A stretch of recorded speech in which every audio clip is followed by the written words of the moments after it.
Hello everyone, welcome to a online solution. कैसे हैं आप लोग? तो जैसा कि वादे के मुताबिक मैं आपके लिए सोशल साइंस का मॉडल सेट ला दिया हूँ।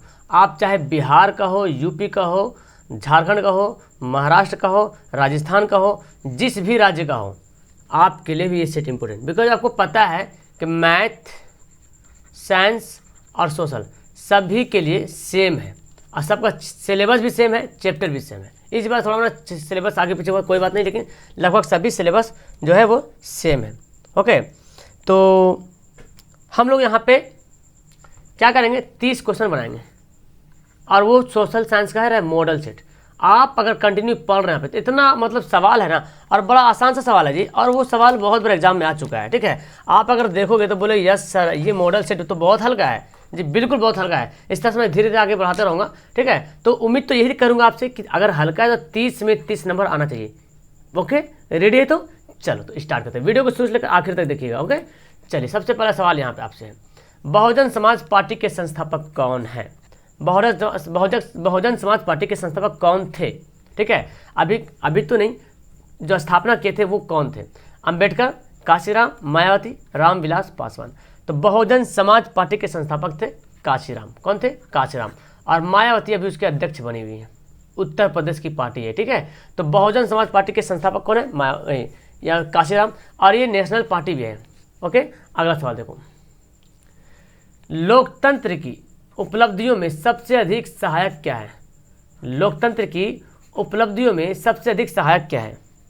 निर्धनता, अशिक्षा, विषमता या विकास? तो लोकतंत्र की उपलब्धियों में सबसे अधिक जो सहायक है वो क्या है? विकास होना जरूरी है। अगर विकास होता है तो उसकी उपलब्धियां जो है पूरे होते हैं। तो उपलब्धियां जो है सबसे इंपॉर्टेंट क्या है वहाँ पे? विकास महत्वपूर्ण सहायक कार्य है। अगला सवाल देखो, दल बदल कानून लागू होता है? कितना हल्का सवाल है। अब उम्मीद है अगर आपको लग रहा है कि मैं फास्ट कर रहा हूँ तो वीडियो रोक के आगे बढ़ जाना। ठीक है, रोक के बना लेना फिर आगे बढ़ना। सांसदों एवं विधायकों पर, उपराष्ट्रपति पर, राष्ट्रपति पर, इनमें से सभी। दल बदल तो दल बदल करना। एक इस दल में है, बीजेपी में है तो कांग्रेस चला गया, कांग्रेस में है तो चला आया किसी और पार्टी में, इसमें है तो उसमें पार्टी चला गया। ये कौन ऐसा करता है? ये करता है ऐसा संसद करता है, सांसद नहीं, सांसद करता है या तो विधायक करता है। ठीक है, सांसद या विधायक ऐसा करता है। तो आंसर हमारा क्या होगा? ए इसका राइट आंसर होगा। अगला सवाल है, कौन बीमारू राज्य इनमें से है? बहुत हल्का सवाल है और आपको पता है बीमारू के स्पेलिंग भी आपको पता होगा, BIMARU, है ना। तो इनमें से बीमारू राज्य कौन है? आंसर हमारा डी होगा। देखो बीमारू में ही 4 राज्य यहाँ पे आता है। BI मतलब बोले तो बिहार, MA मतलब मध्य प्रदेश, ठीक है, R से हो गया राजस्थान और U से हो गया उड़ीसा। ठीक है, U से हो गया उड़ीसा, नोट कर लेना। ठीक है, बिहार, मध्य प्रदेश, राजस्थान, उड़ीसा। बीमारू BIMARU, इसी से पता कर, बिहार, मध्य प्रदेश, राजस्थान, उड़ीसा। ठीक है, तीनों बीमारू राज्य। कभी कभी ऑप्शन देता है, 3 ऑप्शन देता है, बिहार, मध्य प्रदेश, उड़ीसा देता है, और कुछ और देता है, इनमें से सभी या तो कोई नहीं दे देगा। ठीक है, या तो दूसरा ऑप्शन देगा। तो ध्यान से इसको। अगला सवाल, विश्व व्यापार संगठन का मुख्यालय क्या है? बहुत बड़ा सवाल आता है। WTO, वर्ल्ड ट्रेड ऑर्गेनाइजेशन, इसका मुख्यालय कहाँ है? तो विश्व व्यापार संगठन का मुख्यालय कहाँ है? जिनेवा में है। बहुत हल्का सवाल है कि नहीं है जी? बिल्कुल बहुत हल्का सवाल है। और विश्व व्यापार संगठन का मुख्यालय जिनेवा में है। इसकी स्थापना 1995 में हुई थी। क्लियर है? अगला सवाल, भारत में मानवाधिकार आयोग सुरक्षा अधिनियम कब पारित हुआ? भारत में मानव अधिकार सुरक्षा अधिनियम कब पारित हुआ? 1991 में, 93 में, 95 में, 97 में। तो भारत में मानव अधिकार सुरक्षा अधिनियम जो पारित हुआ था वो था 1993 में। ठीक है, आंसर क्या इसका होगा? बी एकदम राइट आंसर हो जाएगा। अगला सवाल, बिहार संपन्न है, बिहार राज्य संपन्न है खनिजों के लिए या उद्योगों में, कृषि में या पशुपालन में? तो बिहार संपन्न मतलब पूरी तरीके से डिपेंड किस पर है? तो बिहार पूरी तरीके से डिपेंड है फिलहाल कृषि पर। ठीक है, आंसर क्या होगा इसका? सी राइट आंसर होगा। वियना कांग्रेस सम्मेलन कब हुआ? है ना, वियना कांग्रेस सम्मेलन कब हुआ? 1815 में, 1818 में, 1820 में, 1848 में। तो वियना कांग्रेस सम्मेलन कब हुआ था? इसका जो आंसर होगा 1815 में। आंसर क्या होगा? ए होगा। वियना कांग्रेस सम्मेलन जो हुआ था 1815 में। क्लियर है? ऑप्शन क्या होगा? हमारा आंसर ए एकदम करेक्ट आंसर हो जाएगा जी। अगला सवाल है, फ्रैंकफर्ट की संधि पर हस्ताक्षर कब हुई? बहुत हल्का सवाल है, बहुत ही हल्का सवाल है।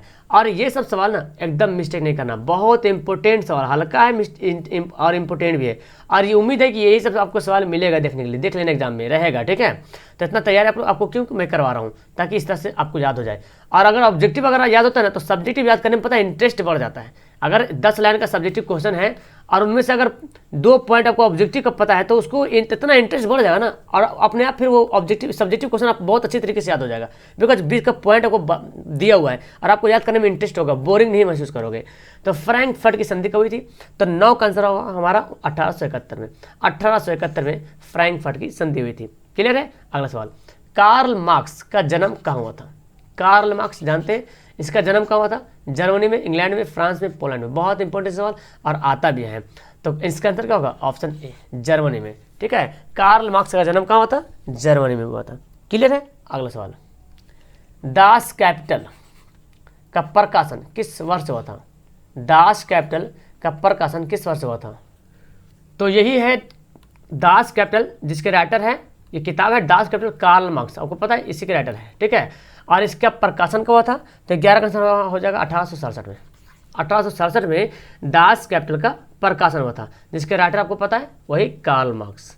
अगला सवाल, फूट डालो और राज करो, हल्का है कि नहीं, कि नीति किसने अपनाई थी? और हर कोई इसको बना लेगा कि इसका आंसर क्या होगा। फूट डालो और राज करो, थोड़ा सा भी अगर पढ़ा होगा तो जरूर इसका आंसर बता देगा। फूट डालो और राज करो का नीति किसने अपनाई थी? अंग्रेजों ने, पारसियों ने, मुसलमानों ने, पंजाबियों ने? तो अंग्रेजों ने ये नीति अपनाई थी, फूट डालो और राज करो, यानी कि धर्म में बंटवारा कर दो, हिंदू बता दो, मुसलमान बता दो, झगड़ा करा दो, फूट डाल दिए और फिर राज करो, यही हुआ था ना। ओके, अगला सवाल, मनुष्य के आर्थिक जीवन में सबसे महत्वपूर्ण क्या है? आर्थिक मतलब आर्थिक समझ रहे हैं, आर्थिक रिलेट करता है रुपया पैसा से। तो आर्थिक जीवन में सबसे महत्वपूर्ण क्या है? जमीन, मुद्रा, खेतों के कागजात या माल गुजारी? तो सबसे इंपॉर्टेंट है मुद्रा, है ना। आर्थिक जीवन में सबसे महत्वपूर्ण क्या है? मुद्रा है। अगला सवाल देखो, भारत के केंद्रीय बैंक कौन है, जिसको बैंकों का बैंक भी बोला जाता है ना, सभी बैंक का सरदार केंद्रीय बैंक? पंजाब नेशनल बैंक, जिसको PNB भी बोलते हैं, क्षेत्रीय ग्रामीण बैंक, स्टेट बैंक, SBI भी बोलते हैं, रिजर्व बैंक ऑफ इंडिया, और इसको बोलते हैं RBI। तो ये RBI है जो केंद्रीय बैंक, सेंट्रल बैंक इसको बोलते हैं।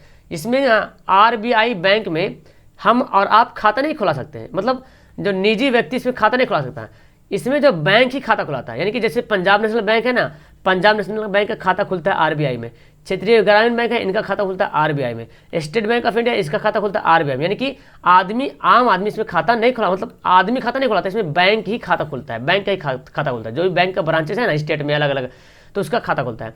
तो फिलहाल हमारा आंसर क्या होगा? इसका D होगा। और 1 अप्रैल 1935 को स्थापना हुई थी, मुंबई में इसका हेडक्वार्टर है ना, पता होगा आपको। अगला सवाल, व्यावसायिक बैंकों का राष्ट्रीयकरण कब हुआ था? व्यावसायिक बैंकों का सबसे पहले जो राष्ट्रीयकरण हुआ था 1969 में। 15 का आंसर क्या होगा? ऑप्शन B, 1969 में, जिसमें 14 बैंक थे। ठीक है, 14 बैंक को एक साथ जो है 1969 में व्यावसायिक बैंकों का राष्ट्रीयकरण किया गया था। ठीक है, 1969 याद रखें ऑप्शन। ठीक है, आंसर हमारा क्या होगा? 1969 में व्यावसायिक बैंकों का राष्ट्रीयकरण किया गया था। अगला सवाल, विश्वव्यापी आर्थिक संकट किस वर्ष आया? विश्वव्यापी मतलब समझते हैं ना, विश्व स्तर पर। ठीक है, पूरे मुल्क में, पूरे देश में आर्थिक संकट आया था कब? 1914 में, 22 में, 29 में, 24 में। तो 16 का आंसर क्या होगा? ऑप्शन हमारा 16 है ना, हाँ 16 का आंसर हमारा होगा 1929 में। 1929 में विश्वव्यापी आर्थिक संकट जो है आरंभ हुआ था। ठीक है, 1929 में। अगला है, स्वयं सेवक संघ की स्थापना कब हुई? स्वयं सेवक संघ तो जानते हैं, जिसको बोलते हैं RSS। ठीक है, स्वयं सेवक संघ की स्थापना कब हुई थी? 1923, 25, 34, 39। तो 17 का आंसर क्या होगा? हमारा आंसर होगा 1925 में। स्वयं सेवक संघ की स्थापना 1925 को हुई थी। KB हेडगेवार आपको पता होगा, है ना, इसकी स्थापना करने वाले थे 1925 में। अगला सवाल, भारतीय राष्ट्रीय कांग्रेस के पहले अध्यक्ष कौन थे? भारतीय राष्ट्रीय कांग्रेस के पहले अध्यक्ष कौन थे? बाल गंगाधर तिलक, रमेश चंद्र बनर्जी, लाला लाजपत राय, लाला हरदयाल। ठीक है, तो भारतीय राष्ट्रीय कांग्रेस के पहले अध्यक्ष थे रमेश चंद्र बनर्जी, इसको बोलते हैं WC बनर्जी। तो WC से चंद्र बनर्जी। अगर सवाल आ जाए कि भारतीय राष्ट्रीय कांग्रेस के पहले महिला अध्यक्ष बोल दे, महिला अध्यक्ष, ठीक है, भारतीय राष्ट्रीय कांग्रेस के पहले महिला अध्यक्ष तो हो जाएगा एनी बेसेंट। क्या हो जाएगा? Annie Besant. और अगर बोल दें भारतीय राष्ट्रीय कांग्रेस के पहले भारतीय महिला, क्योंकि एनी बेसेंट भारतीय नहीं थी, ठीक है, अगर सिर्फ बोले भारतीय राष्ट्रीय कांग्रेस के पहले महिला अध्यक्ष बोल दे तो एनी बेसेंट हो जाएगा। और पहली जो भारतीय महिला बोल दे, भारतीय राष्ट्रीय कांग्रेस की पहली भारतीय महिला अध्यक्ष तो सरोजिनी नायडू, ठीक है, याद रखेंगे, सरोजिनी नायडू। क्लियर है? अगला सिपाही विद्रोह कब हुआ था? सिपाही विद्रोह बहुत इंपॉर्टेंट है, और यहीं से ही भारत की आज़ादी की लहर शुरू हुई थी, सिपाही विद्रोह, जहाँ से अलग अलग रियासत से अलग अलग लोग जो है इसका नेतृत्व कर रहे थे, ठीक है। तो सिपाही विद्रोह कब हुआ था? तो 19 का आंसर होगा ऑप्शन हमारा 1857। मंगल पांडे नाम का एक व्यक्ति था, मंगल पांडे, ठीक है, मेरठ से शुरुआत, मेरठ से चिंगारी जली थी, मंगल पांडे, ठीक है। तो यही आपका 1857।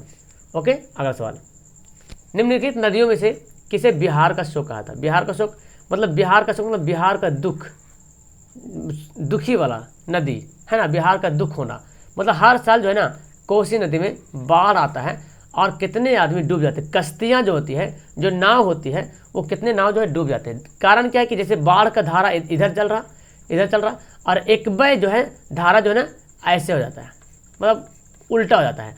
तो फिर कश्ती इधर जा रहा, कश्ती इधर, धारा इधर बह रहा था पहले, और इधर होने लगा तो कश्ती क्या होगा? पलट जाएगा ना, बहुत सारे व्यक्ति की मौत हो जाती है उसमें, इसलिए बोला जाता है। और एक आता है बंगाल का भी आता है, तो बंगाल का भी आता है, तो दामोदर नदी है बंगाल का, ठीक है, बंगाल का दामोदर नदी जो बंगाल का शोक बुलाता है, दामोदर नदी।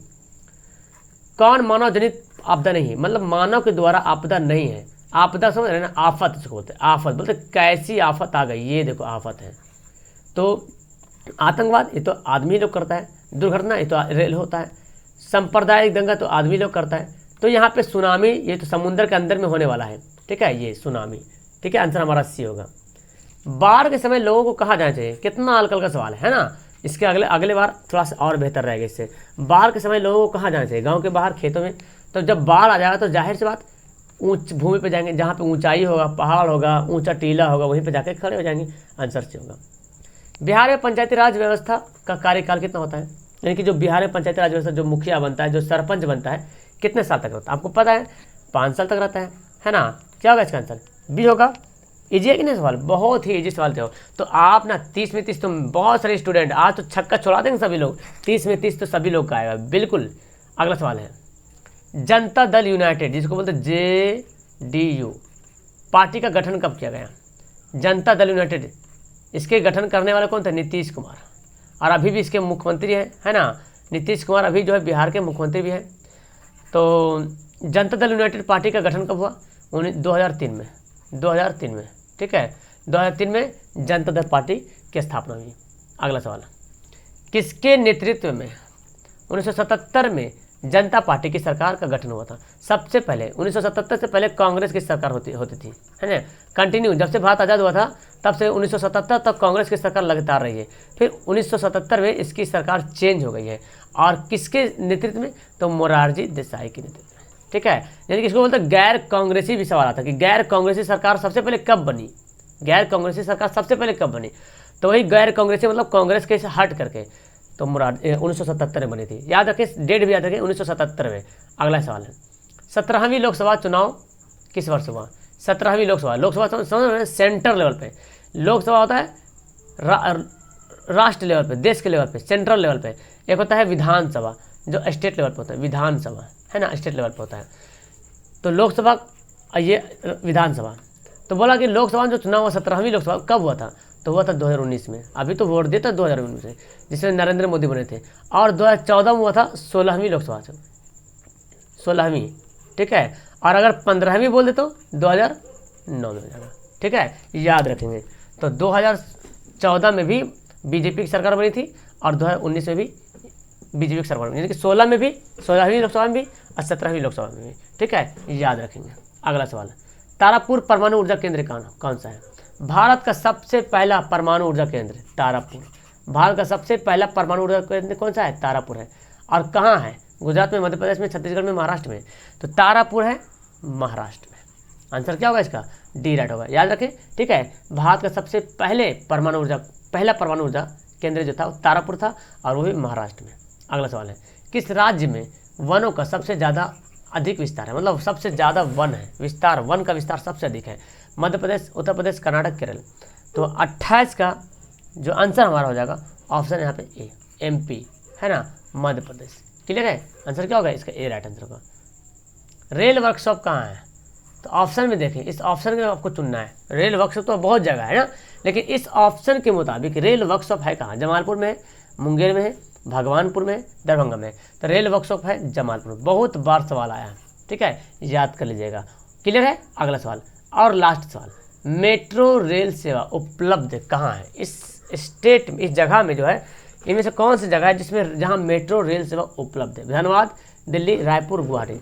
तो फिलहाल अभी 3 जगह तो नहीं बनी हुई, लेकिन एक जगह तो है दिल्ली में मेट्रो रेल सेवा, ठीक है, आंसर हमारा भी। तो देख रहे 15 मिनट में मैंने आप लोग को 30 सवाल कंप्लीट करा दिया, मतलब कि आप 30 सेकंड में एक सवाल कर रहे हैं।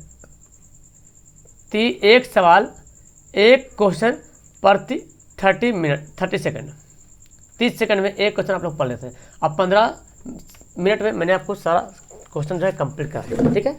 तो आप मुझे बताओ कमेंट करके कि अब आपको 16 में 30 में कितना आया, कितने लोग छक्का छुड़ाए हैं, जरूर बताना। अब कितने लोग का पत्ता कटा है।